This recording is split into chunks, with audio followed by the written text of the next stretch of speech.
Hello yet again, my hashtag AP Hug Life members.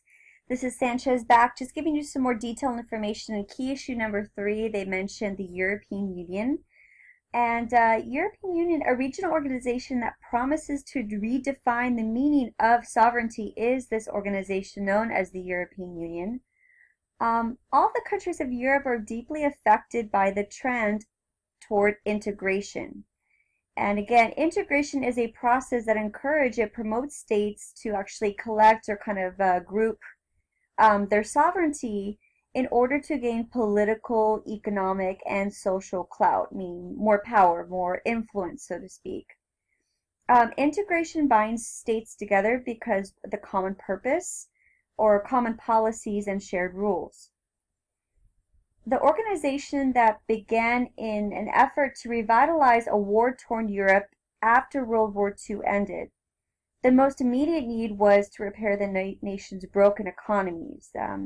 They spent all their money paying for war, basically. So the initial goal was to almost completely, focused on the economic recovery. In 1949, the Council of Europe, which had little power, formed to provide an opportunity for national leaders to meet. The following year, a supranational authority was formed to coordinate the coal and steel industries, both damaged heavily during the war.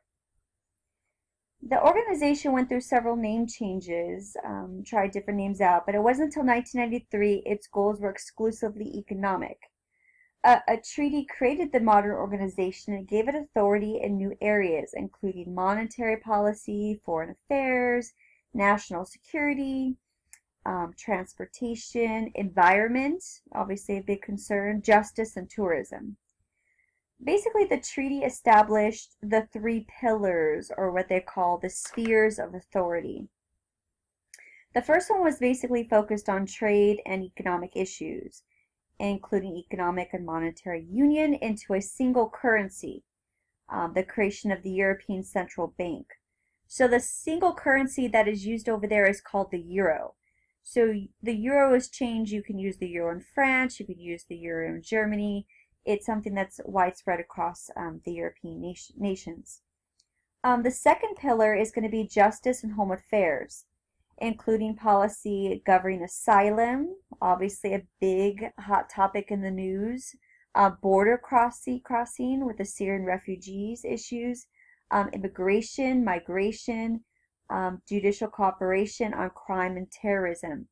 Again, one of the main issues in the news with the horrific attacks, terrorist attacks in France, is the issue that the European boundaries or borders are much more open, don't have as necessarily as strict security clearances.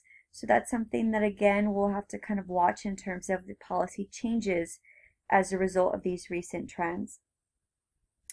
The last one, again, common and foreign security policy, including joint positions, actions, and common defense policy.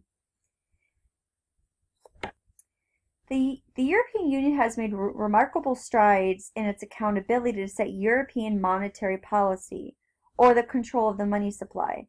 Today, the euro has replaced the old national currencies, which are well in the way being phased out. Also, the power set basic interest rates and other fiscal policies being passed from the national banks and governments to the European Monetary Union and its central bank. Today, in 12 of its member countries, the euro is accepted as a common currency in banking and is for everyday business transactions. If you go into a coffee shop or a cafe, basically most likely you're going to use a euro currency. The 2 exceptions to the rule would be Britain and Sweden, and as of 2012, they still refuse to give up their national currencies in favor of a common European currency. Even though the political and economic muscle of so many countries using united is considerable, this rapid integration presents difficulties and issues for the European Union.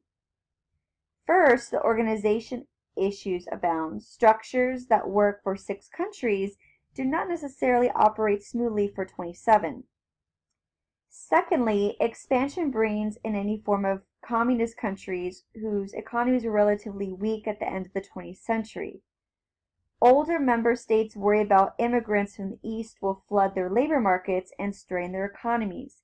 Again, we're making a connection to population. Immigration is a big element of these types of organizations. The European Union has long been defined by a tension between economic liberalism that favors open, free markets and an economic nationalism that seeks to protect national economic interests for the uncertainty of free markets. The older, more established UN members tend to reflect that the latter policy orientation, while their newer, less economically stable members often favor economic liberalism. These types of organizations encourage economic integration, but the proper balance of the national interest is often controversial.